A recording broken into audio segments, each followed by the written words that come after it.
Hello दोस्तों, नमस्कार। आज का तारीख है 4 अगस्त 2025 और फिलहाल अभी समय हो रहा है 5:17 सुबह के। ठीक है, तो यहाँ पे मैं निफ्टी का आपको एनालिसिस करके बताता हूँ कि निफ्टी अब क्या कर सकती है। ठीक है, तो यहाँ पे अगर हम देखेंगे तो निफ्टी का अब 20 EMA बहुत ही इम्पोर्टेंट लेवल है।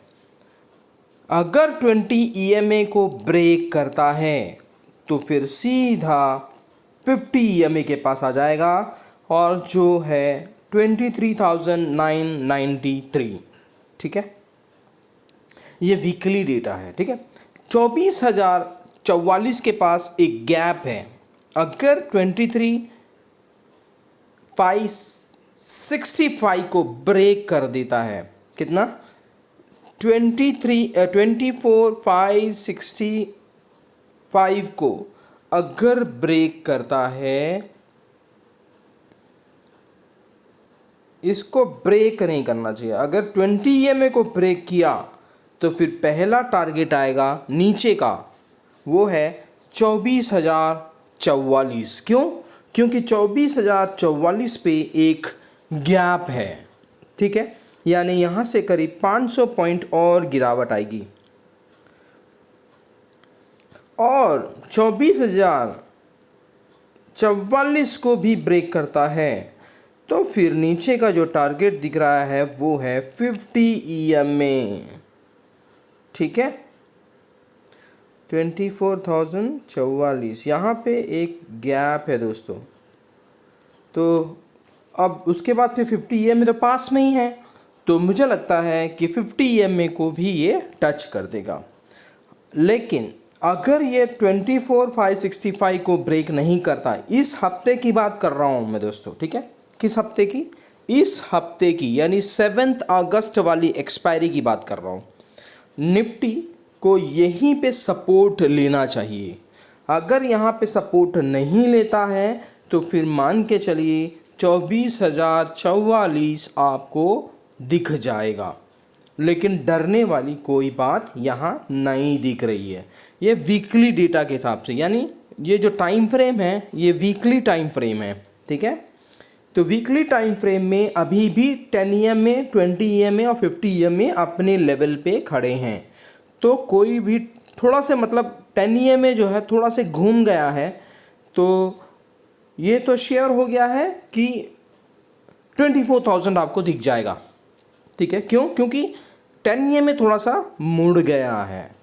ठीक है, तो उसके हिसाब से अगर हम देखें तो 24,000 दिख जाएगा। अब आपको ऊपर से शॉर्ट मारना है। ठीक है, जब भी मार्केट ऊपर जाए, यानी कि अगर आप देखेंगे तो 24,845 के पास 10 EMA है। अगर मान लीजिए यहाँ से सपोर्ट लेता है और 24,845 तक जाता है तो फिर आपको शॉर्ट मार देना है। ठीक है, क्योंकि मार्केट आप ऊपर नहीं जाएगा। ओके, और इसका जो रेजिस्टेंस आ रहा है वो करीब 25,644 के आसपास आ रहा है। अगर 24,845 को भी, यानी 900 पे बहुत ही ज़्यादा कॉल राइटर बैठे हुए हैं, तो पॉसिबिलिटी नहीं है कि ऊपर जाएगा। ठीक है, तो मुझे ऐसा लगता है कि अगर आपको मौका मिले तो 24,845 एक बार आए तो आप ठोको इसको। ठीक है, इसको ठोको, यानी पुट में लो या फिर कॉल को सेल करो। ठीक है, जो भी आपसे बनता है। ओके, तो 24,000 तो आएगा अगर ये 24,565 को ब्रेक करता है। तो नीचे का दरवाज़ा पूरा खुला है दोस्तों। ठीक है, एनी टाइम नीचे का दरवाज़ा को वो टच करेगा, क्योंकि 24,000 के बाद 24,044 के पास एक गैप है। फिर उसके बाद भी अगर आप नीचे देखेंगे तो गैप ही गैप है दोस्तों। तो ये सब एक कारण मिल जाएगा मार्केट को, क्योंकि मार्केट का सेंटीमेंट भी अभी ख़राब है। तो ये बहुत ही अच्छा मौका है मार्केट को कि वो नीचे आके उस गैप को फिल कर दे। ठीक है, तो नीचे का दरवाज़ा पूरा खुला हुआ है। ठीक है, तो अब आपको उसके हिसाब से प्ले आउट करना है। इन्वेस्टर को कोई डरने वाली बात नहीं है, क्योंकि इन्वेस्टर को यहाँ पे मौका मिलेगा। अच्छे अच्छे स्टॉक्स जो गिर रहे हैं उनको आप थोड़ा थोड़ा कंट्रीब्यूट करो, ठीक है, यानी थोड़ा थोड़ा माल उसको उठाओ। अच्छे अच्छे स्टॉक्स जो गिर रहे हैं उनको आपको उठाना है, ठीक है। तो ये रहा इन्वेस्टर के लिए।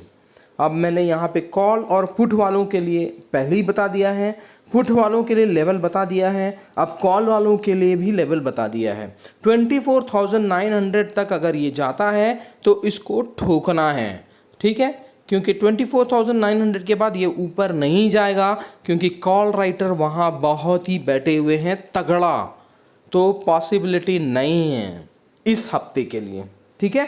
तो बस मेरा यही वीडियो बनाने का मकसद था। आप इस वीडियो को एनालिसिस करना और फिर बताना कैसा लगा, और कमेंट ज़रूर करना दोस्तों, ताकि मुझे मोटिवेशन मिलता है। अगर आप कमेंट करते हैं ना तो मुझे भी अच्छा लगता है पढ़ने के लिए। कैसा लगा वीडियो ज़रूर कमेंट करना, और अगर आपकी तरफ से कोई डाउट है तो आप मुझसे पूछ सकते हैं, ठीक है। Thank you very much to watching my video.